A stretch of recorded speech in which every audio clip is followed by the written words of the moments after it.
Open the Start menu, type Run, and open it.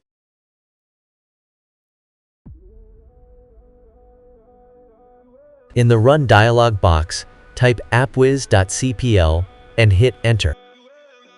This will open the Programs and Features window. To make it easier, sort the list of programs based on publisher. Look for the Microsoft apps, specifically the Visual C++ redistributables. You may find 2 or more entries. Select the first one, click Change, and then click Repair. Confirm any User Account Control (UAC) prompts by selecting Yes. Do not restart your computer yet. Repeat this process for any other Visual C++ redistributable entries listed.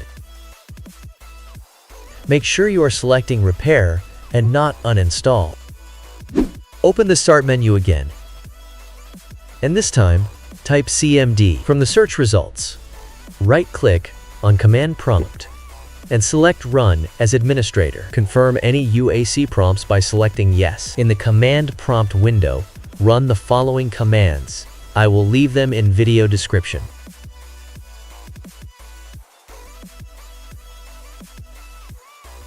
This process may take some time, so please be patient.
Once the scan is complete, close the command prompt and restart your computer. By now, the issue should hopefully be resolved. If this video helped you, don't forget to like, subscribe, and stay tuned for more tutorials. Thank you for watching, and I see you in the next video.